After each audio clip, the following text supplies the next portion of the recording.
Buenas amigas y amigos, gracias por estar con nosotros en su programa Tras la Posverdad. Yo, Oscar Pérez y Melvin Hilario, le damos la bienvenida a nuestro programa. Recuerden, por favor, suscribirse, dejar sus comentarios y darle a la campanita. Al dedito para arriba, like si le gusta, hacia abajo si no le gusta, como un buen emperador romano. Usted recuerda que cuando los emperadores romanos decían,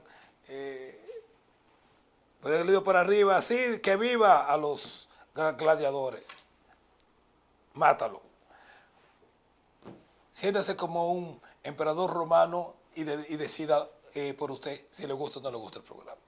Hoy yo quiero tocar un tema un poco engorroso, pero que está comenzando a surgir poco a poco aquí en los Estados Unidos.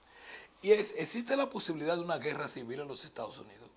O como mínimo, la desintegración de los Estados Unidos. Cuando uno levanta este tema, muchas personas consideran, bueno, tú tienes que estarte volviendo loco. Pero hay que recordar que cuando la Unión Soviética se desintegró en el 1991, nadie pensaba 5 días antes que la Unión Soviética se iba a desintegrar. Sí, la Unión Soviética tenía todos sus problemas, sí, la Unión Soviética, aquello, lo que usted querría, lo que te más allá, pero a nadie se le ocurría. Y el desmoronamiento de la Unión Soviética cogió al mundo entero, inclusive a los Estados Unidos, a toda Europa, por sorpresa. Es tanto así que cuando las tropas soviéticas comenzaron a moverse de Berlín hacia Rusia de vuelta, lo hicieron de una forma tan desordenada y tan rápida que los alemanes creían que era una invasión que venía. Porque ellos decían, ellos se están retirando porque nos van a atacar. O sea, así cosas muy parecidas a lo que pasó en Afganistán.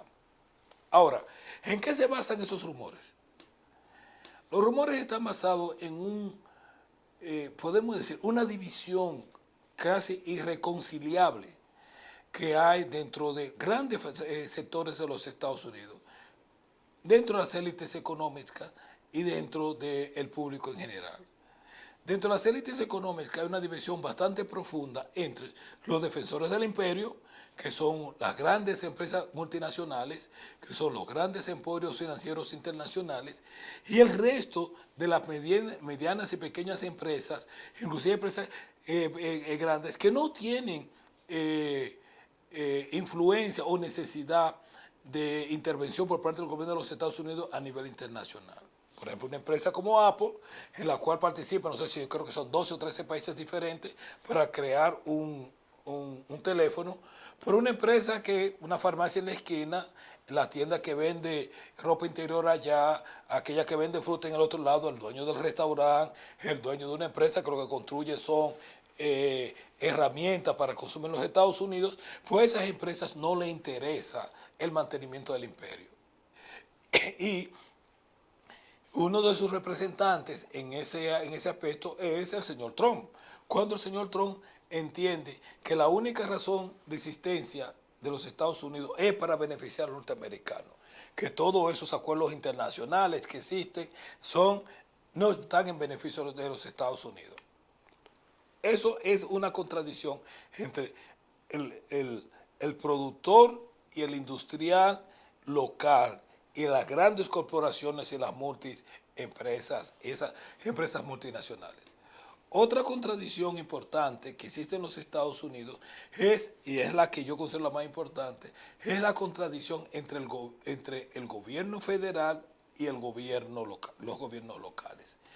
De acuerdo a la Constitución de los Estados Unidos, nosotros tenemos un gobierno federal que debe tener mínimo influencia sobre la política y sobre la vida de sus ciudadanos, y que quienes realmente deberían controlar ese tipo de la vida de los ciudadanos a nivel local debe ser los estados. Pero ese poder de los estados se ha ido erosionando desde la Segunda Guerra Mundial a través de la creación de casos de exenciones y cosas por el estilo, que han incrementado el papel del gobierno central. Una demostración de que eso está cambiando es la orden o la decisión de la Suprema Corte de Justicia, mayoritariamente conservadora y mayoritariamente cercana a Donald Trump, que decidió suprimir el derecho constitucional al aborto y pasando el derecho al aborto, y pasando el derecho a restringir o permitir el aborto de ser un mandato federal a ser un mandato local, controlado y restringido o eliminado o aprobado solamente por los gobiernos locales. Pero también hay contradicciones en términos de cuál debe ser el tipo de política económica. El tipo de política económica es aquella que debe ser expansionista a través de programas sociales de ayuda a los más necesitados o aquellos que consideran que esos programas sociales deben reducirse y por lo tanto la carga impositiva sobre la población debe reducirse. O sea que hay una enorme diferencia entre diferentes grupos. Ahora, hasta el día de hoy, tanto el hecho de ser un imperio, lo que indudablemente significa la necesidad de tener un gobierno central fuerte, y encima de eso, el hecho de que la economía de los Estados Unidos permitía el mantenimiento de un alto nivel de vida para la población, al mismo tiempo que mantenía el imperio a nivel mundial, permitía esas contradicciones mantenerlas más o menos calmadas.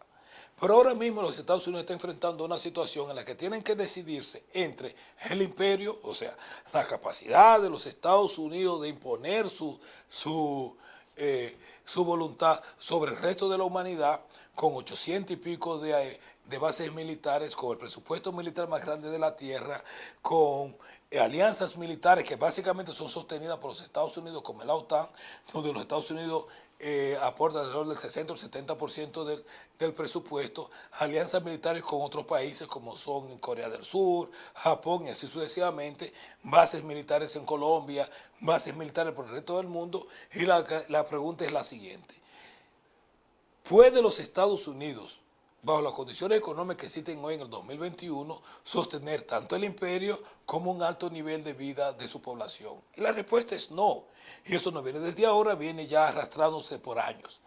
Y hasta en estos instantes quien está ganando la batalla entre esas contradicciones viene siendo el imperio.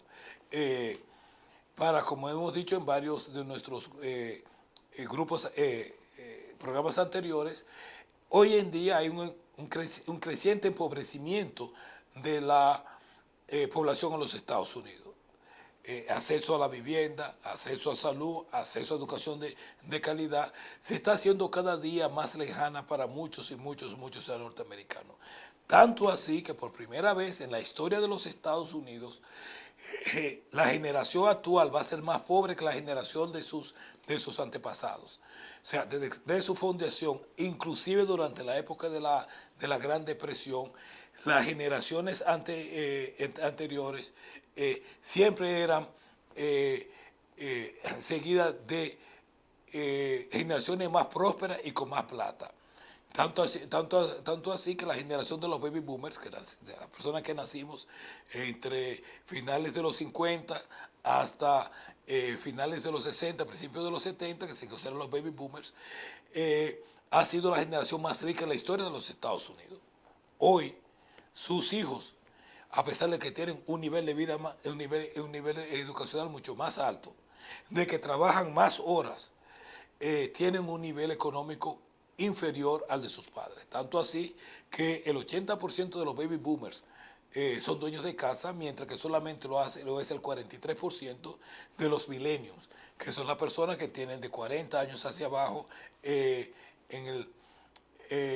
las generaciones de hoy. Entonces, eso está causando una gran tensión internamente en los Estados Unidos, que se está presentando en la creación de diferencias muy marcadas desde el punto de vista ideológico entre un estado y otro. El caso particularmente de Texas, que acaba de publicar un manifiesto apoyado por gran cantidad de sus oficiales electos, que básicamente es un desafío al gobierno central. donde la política de los LGTB se considera anatema a ellos, donde el aborto se va a prohibir, donde el matrimonio homosexual se va a prohibir, y una serie de programas, o sea, un manifiesto con más de 150 puntos. Es un programa de enfrentamiento total con el gobierno central. Aunque en Texas eso no es nuevo, pero hay otros estados como Vermont que tienen partidos independistas bastante poderosos. Y hay que recordar que Vermont apenas se unió a la Unión, estamos hablando a principios del siglo pasado. Pero por otra parte, tú te encuentras que ahora con el desmontaje constitucional del aborto, los Estados Unidos se está dividiendo en países donde el aborto va a estar permitido, en estados donde los abortos van a estar permitidos y los abortos van a estar permitidos. Entonces, la contradicción entre esos estados va a conllevar a que vayan a haber líneas de persecución en el momento de que si una mujer se hace un aborto en New York, pero vive en Texas, ¿qué va a pasar cuando ella regrese a Texas? La van a meter presa porque de acuerdo a Texas cometió un crimen. Luego viene la problemática que hubo cuando comenzó la fiebre de la pandemia del COVID. Cuando comenzó la pandemia del COVID, hubieron varios estados que estaban en proceso de unirse para suplantar al gobierno central dirigido en esos instantes por Donald Trump, para ellos enfrentar en forma unida y separada del gobierno central los problemas de la pandemia del COVID. Entre esos estados se encuentran New York, Connecticut, New Jersey y así sucesivamente, que prácticamente están en la costa este de los Estados Unidos. Pero también hay otro problema. Los estados más ricos, con muchísimos problemas hoy día, son aquellos estados, ciertos estados que pagan más impuestos al gobierno central que los beneficios que reciben del mismo. Y han comenzado muchísimas personas a decir, ¿por qué nosotros tenemos que pagar por los problemas en Texas o por los problemas en Illinois cuando nosotros tenemos tantos problemas acá? Entonces, esto está conllevando a la creación de un caldo de cultivo muy peligroso en los Estados Unidos, donde ya ciertos estados están pidiendo a gritos que hay que comenzar a pensar, si no una separación, por lo menos un distanciamiento bastante decisivo entre los estados y el gobierno central. ¿Cómo terminará esto? ¿Terminará esto en una guerra civil, en una dictadura, en una revolución, en un desmaramiento de los Estados Unidos, desmembramiento de los Estados Unidos?